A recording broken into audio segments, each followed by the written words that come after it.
We are now at the 10th femicide in Quebec. What does that represent? We've had to come to 10 women that were killed by their partners. What does this 10th femicide represent right now?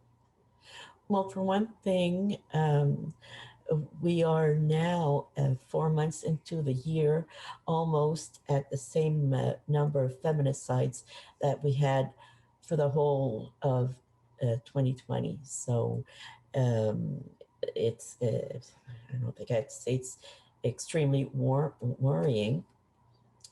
And what we're afraid also is this is just the tip of the iceberg.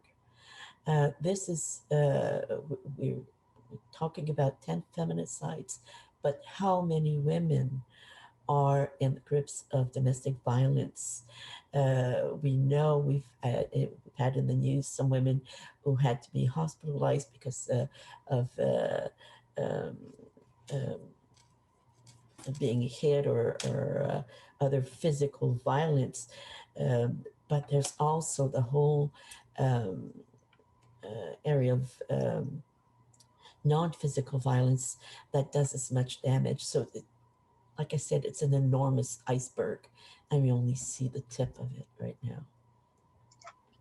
And so, we've been talking about a lot of these deaths when they happen. Of course, we're almost tallying them up at this point, which is ridiculously difficult.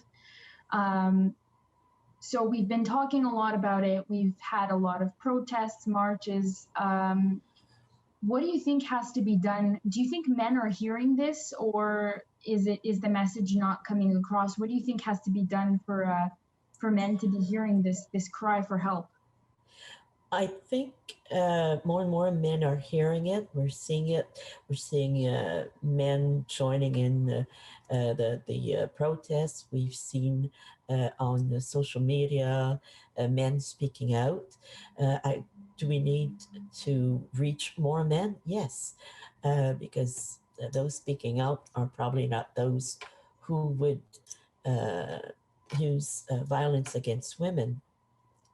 We need to be able to offer the resources to help these men.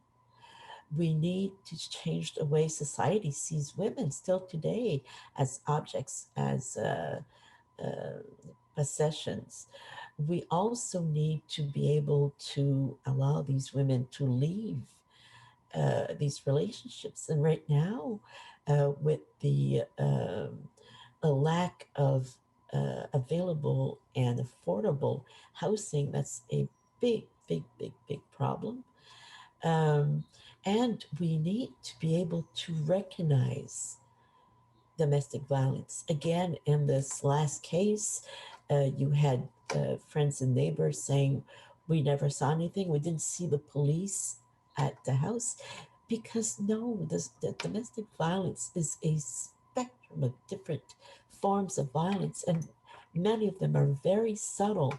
So you have to be able to notice these signs in order to be able to offer help these women to be able to react before we get past the point of no return, which is the feminicides.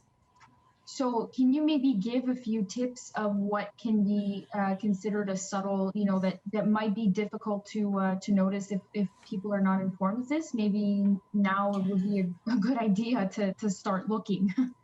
Yes, of course, and of course it's even more difficult during this confinement period because we don't see our neighbors as much. But if you notice that she's talking on the phone, and if he comes in the room, or if you hear him, she hangs up. You feel that she doesn't feel comfortable speaking around him. If he speaks for her, if you see her less and less, you'll see him outside, but you don't see her outside. These are all signs that she's being controlled even more than usual. I always say, trust your instinct, trust that little voice that tells you, seems to me there's something different. She's changed.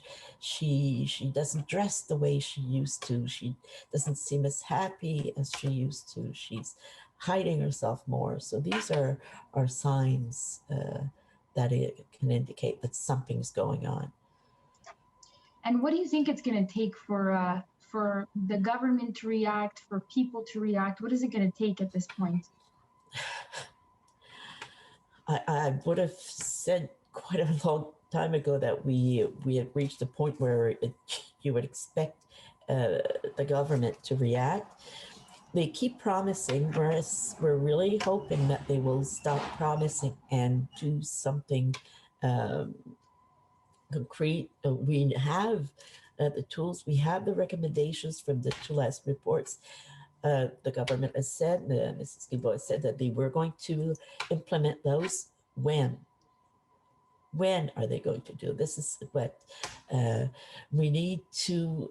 Another problem that is not being addressed is, as I said, the lack of housing. These women can't leave. We're being told right now not to move because there's no affordable housing right now. There's no new social housing projects. If we can't leave, we stay in a dangerous situation. So there are many things that can be done, but there needs to be a political will. And as a society, we have to say, okay, this is a priority. This is what we need to do right now.